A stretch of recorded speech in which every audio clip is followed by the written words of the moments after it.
Welcome back! Today we're looking at the Iliad, Book 18, and this is a moment we've been waiting for when Achilles finds out that Patroclus has died. What's the impact of Patroclus' death going to be on Achilles and on the action for the rest of the book? But before we get into the action of this book, let's go ahead and look at who some of the main characters are that we're going to look at here. First of all, of course, we're going to focus in on Achilles. And Achilles is going to feel the repercussions of his decisions throughout the entire book. He's finally going to get what he wanted, but realize it's not what he wanted at all, which is definitely one of the most important points in the entire book. And he'll realize the impact his pride, his anger, and his stubbornness have had. We'll also get Antilochus, who has been a great character all throughout the book. He gets a lot of short, excellent bursts of action. He's Nestor's son, but here he gets to be the one who delivers the message of Patroclus' death to Achilles. And we will see how not only he grieves, but also how he shares that grief with Achilles. Among the gods, we'll look at Thetis, Achilles' mother, and we will see again how she struggles as a mother who is already grieving over her loss. There are a lot of parents throughout this book who grieve over their losses, and we saw Thetis this way all the way back in book 1. We see her again this way in this book. We're also going to get to see the character of Hephaestus, the smith god, who is excellent at making beautiful things. And he's going to have an important role to play in this book as well as in some of the coming books. We saw him briefly all the way back in book 1 when he comforted his mother. But we get some interesting backstory on Hephaestus' life. And Hephaestus is always an interesting god to me because he gets so sidelined by some of the other gods, and yet he is incredibly empathetic and kind and gentle, unlike a lot of the other gods. And we'll see that with his relationship with Thetis. We're also going to have a portion of this book which is dedicated to Hector and Polydamas going head to head again. Hector continues his trend of being headstrong, stubborn, and boastful. Pride is really gone to his head after his recent victories. And that makes him not very attuned to the good counsel offered him by the character Polydamas. We've seen in the past that Polydamas is clearer-sighted than Hector, but Hector does not always listen. Okay, let's look at the action of this book. So the first part of the book is worth taking our time on. The scenes of grief as Achilles first finds out about the loss of Patroclus are intense and fantastic. If we remember from the last book, they haven't even gotten Patroclus' body back to safety yet. They're trying to carry it over the field, but Hector is pressing them very, very hard. And so Antilochus has been sent to Achilles to let him know what's going on. Antilochus rushes up and sees Achilles and tells him the news. As Achilles sees Antilochus coming, he begins to suspect that there is bad news coming. It says about Achilles as he watches the battle from afar. Agonizing now, he probed his own great heart. Why? Why? Are long-haired Achaeans routed again? Driven in terror off the plain to crowd the ships? But why? Dear gods, don't bring to pass the grief that haunts my heart, the prophecy that mother revealed to me one time. She said the best of the Myrmidons, while I lived, would fall at the Trojan hands and leave the light of day. And now he's dead. I know it. Menoetius' gallant son, my headstrong friend. And I told Patroclus clearly, once you've beaten off the lethal fire, quick, come back to the ships, you must not battle Hector. And so Achilles begins to suspect, and he begins to fret. And up comes Antilochus, who tells him the news. Patroclus is dead, they're fighting over the body, and Hector has Achilles' armor. A black cloud of grief came shrouding over Achilles, both hands clawing the ground for soot and filth. He poured it over his head, fouled his handsome face, and black ashes settled onto his clean war shirt. Overpowered in all his power, sprawled in the dust, Achilles lay there, fallen, tearing his hair, defiling it with his own hands. And the women he and Patroclus carried off as captives caught the grief in their hearts, and keened and wailed out of the tents. They ran to wring the great Achilles. All of them beat their breasts with clenched fists, sank to the ground. Each woman's knees gave way. Antilochus, kneeling near, weeping uncontrollably, clutched Achilles' hands as he wept, his proud heart out, for fear he would slash his throat with an iron blade. Achilles suddenly loosed a terrible, wrenching cry, and his noble mother heard him, seated near her father, the old man of the sea in the salt green depths, and she cried out in turn. The description of Achilles' moment of mourning is intense. His relationships with the women around him, his relationships with Antilochus holding his hands back to keep him from slashing his throat, his physical manifestations of grief, and then his cry, which is so loud that even his mother hears. The imagery of grief is going to continue for the next several books, and we're going to keep coming back to the grief over the loss of Patroclus. But this initial moment is very vivid. And as soon as his mother hears it, she responds with grief as well. She feels the grief of her son, she empathizes with him, but she also, that is coupled with her knowledge that he's going to die soon, which is her own grief. I am agony, mother of grief and greatness. Oh, my child, yes, I gave birth to a flawless, mighty son, the splendor of heroes, and he shot up like a young branch.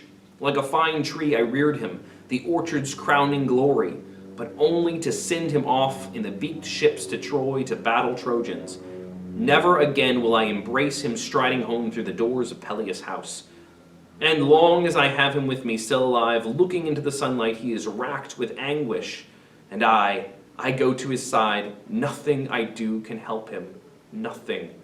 But go I shall, to see my darling boy, and hear what grief has come to break his heart while he holds back from battle. She has the grief knowing her son is going to go into battle and die, but she also has the grief that while he's holding back, he is experiencing his own agony and grief over the death of Patroclus. And so she flies to him and she comes up beside him and she asks him, okay, what's wrong? And she holds him, similar to what happened in book 1. My child, why in tears? What sorrow has touched your heart? Tell me, please. Don't harbor it deep inside you. Zeus has accomplished everything you wanted, just as you raised your hands and prayed that day. All the sons of Achaea are pinned against the ships, and all for want of you. They suffer shattering losses. You got everything you wanted. Why are you crying now? And that's the worst of it, is that Achilles' desire, his desire to have his side lose so badly so they would really need him, has finally come back to haunt him. He could have stopped anywhere along the way. There were plenty of opportunities, but he had to keep waiting until now he has lost everything that matters to him. He replies to his mother saying, "Oh, dear mother, true, all those burning desires Olympian Zeus has brought to pass for me. But what joy to me now! My dear comrade's dead, Patroclus, the man I loved beyond all other comrades, loved as my own life. I've lost him. Hector's killed him, stripped the gigantic armor off his back, a marvel to behold, my burnished gear. Radiant gifts the god presented Peleus the day they drove you to a mortal's marriage bed. I wish you'd lingered deep in the deathless sea nymphs, and Peleus carried home a mortal bride. But now, as it is, sorrows, unending sorrows, must surge within your heart as well, for your own son's death. Never again will you embrace him striding home. My spirit rebels. I've lost the will to live, to take my stand in the world of men, unless, before all else, Hector's battered down by my spear and gasps away his life, the blood price for Patroclus, Menoetius' gallant son he's killed and stripped." Achilles suddenly has lost all desire for glory, all desire for these gifts, all desire for his position and his honor, because he lost his best friend. And suddenly, all those things that he thought were so important don't really matter.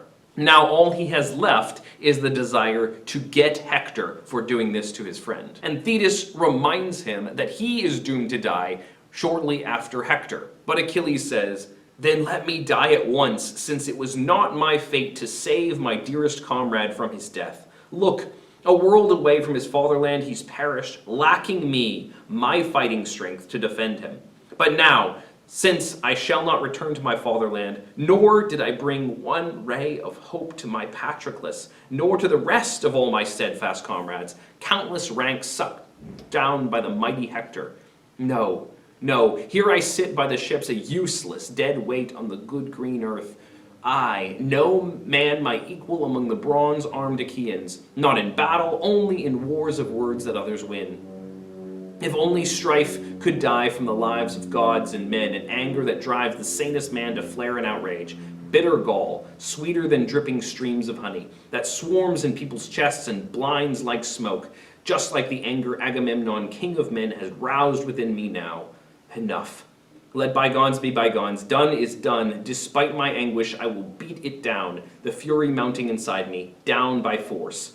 But now I'll go and meet that murderer head on, that Hector, who destroyed the dearest life I know. For my own death, I'll meet it freely, whenever Zeus and the other deathless gods would like to bring it on. Not even Hercules fled his death for all his power, favorite son as he was to father Zeus the king. Fate crushed him, and Hera's savage anger. And I too, if the same fate waits for me, I'll lie in peace once I've gone down to death. But now, for the moment, let me seize great glory, and drive some women of Troy in deep-breasted Dardan to claw with both hands at her tender cheeks, and wipe away her burning tears as the sobs come choking from her throat. They'll learn that I refrained from war a good long time. Don't try to hold me back from fighting, mother. Love me as you do. You can't persuade me now. Again, he got everything he wanted, but he was not there for Patroclus when Patroclus needed him. He was not there to defend his own friend, and now all of that grief and that shame and that guilt is weighing upon him. And he sees the stupidity of his argument with Agamemnon. Really, it was all pointless. Yeah, I was angry at him, but that was not worth this. So now all he has left is his rage against the Trojans. He can go out there and do some severe damage before he himself dies. And so Thetis agrees and says, okay, son, go out there and do this job, but you'll need a suit of armor. So I'm going to go to the gods. I will go to Hephaestus and get you a suit of god armor so that you can make a glorious blazing last stand there. And so Thetis leaves him and heads on out to get him some armor. Meanwhile, we cut back to the field where they're still trying to get Patroclus' body off of the field, but they're being pressed too hard, and there's no way they're going to make it back. And so Hera, seeing this, sends Iris down to Achilles to get some assistance. Iris comes before Achilles and says, hey, your friends are trying to get Patroclus' body off the field. They need your help. And Achilles says, hey, I've got no armor, and also my mother just told me to wait for her until tomorrow morning when she'll give me some armor, so I can't go on the field right now. But Iris says it doesn't matter, all you need to do is step out there and give your war cry, and that should be enough to shake the Trojans off of the Greek heroes who are trying to get Patroclus home. And so Achilles, without any armor, strides out there and stands on the field and shouts his war cry 3 times. And as soon as they hear it, the Trojans begin to tremble, and the Greeks manage to get away and carry the body of Patroclus off the field. And as soon as his body is off the field, Hera makes the sun go down quickly so that the night will fall and so that it'll be time for rest, and the battle will be over. The Trojans now turn back and begin to set up camp, trying to decide what to do. Now, they were feeling pretty good that they'd just beaten Patroclus, but as soon as they heard Achilles, that shook them. And a lot of them are now very, very nervous. And Polydamas stands up and he says, hey guys, we have got to break camp and head back to the city. Now will we have the chance. As soon as Achilles gets on the field, we're gonna be dead. Not only that, but we're way far forward on the field. We're right here by the ships. This is not a good place to camp. They'll get us in the morning. If we go back into the city, then we can prepare ourselves, get ready, and we'll get Achilles later. But Hector's having none of that. He's still rolling with confidence from his recent victories. And even though they did not get the body of Patroclus, and even though there's a hint that maybe Achilles is going to finally stand up and join the fight, Hector doesn't want to believe it. And he brags that he could take Achilles if Achilles were to join the fight. He's too confident in the power that Zeus gave him previously. And he feels like he's ready to keep the fight up. And so he makes a prideful decision that's going to come back to haunt him. Meanwhile, back in the Greek camps, we see the Greeks singing a dirge and weeping over Patroclus. And Achilles takes Patroclus' body and washes it and cleans it to prepare it for a funeral. Meanwhile, up in heaven, Thetis has gone to Hephaestus. And Hephaestus and his wife Charis meet her and greet her and bring her in warmly. It seems that they have some history. Hephaestus was flung off of Mount Olympus by Zeus way back when, and Hera was very disappointed in him. She didn't like this ugly, lame little godling that she had as a child. And so she tried to hide him away. But Thetis took him in and took care of him. And so we have Thetis again as this empathetic caretaker, motherly figure, who has been kind of a mother to Hephaestus in the past. And now in her need, she returns to him and he is happy to return the favor. And she pours out her grief. Not only her grief over the future loss of Achilles, but also over Achilles' grief and how sad it is that, one, his best friend has just died, and two, he doesn't have any armor to ride out in revenge. And she also has her own griefs. She really wishes she hadn't been forced to marry a mortal. By marrying Achilles' father Peleus, it brought on all of this grief for her. But alas, the gods are kind of jerks and they forced her into this. And Hephaestus comforts her and tells her to have courage and says, I will make some amazing armor for Achilles. And so he begins to make the armor. And all of it's really awesome, but the best piece of all is the shield. Seriously, there's about a 5-page description of how ornate this shield is. Hephaestus really pours all of his artistry into the construction of this shield with all of its layers, but also all of its designs. And the amount of design in this shield is completely insane. And the book goes on and on and on describing all the details of the shield. There's the heavens and the earth, the stars, the universe. But then you zoom in on these cities filled with people and the wars and struggles that are going on within these cities. And these contests and celebrations and the gods influencing the actions of humanity and harvests and plowing and struggle and success and failure. All of this is in the shield. And the shield itself seems to be a microcosm of the entire human struggle. All that humanity goes through, the good and the bad, is encompassed in the artistry of this shield. And after finishing all of this work, he hands it to Thetis, who carries it back to her son. And that's the end of Book 18. Okay, so let's look at some of the key features of this book.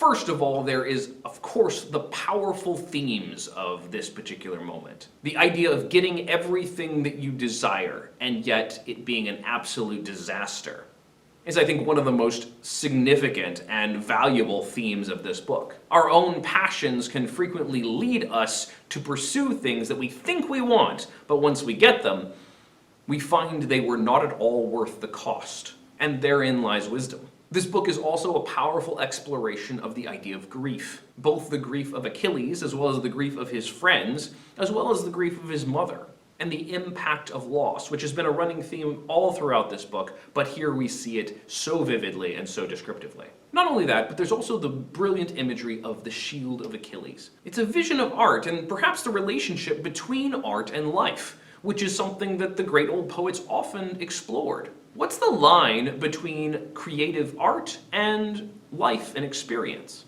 Here Hephaestus is pouring so much into this shield, which is a representation of basically all of human experience. Just as this ancient great poem is an examination of the same sort of ideas that we ourselves experience, whether it is grief and loss, whether it is ambition and pursuing our passions, which leads us to our own destruction. All of those ideas can still impact us today. And some of that is seen in the idea of artistry as conveying life.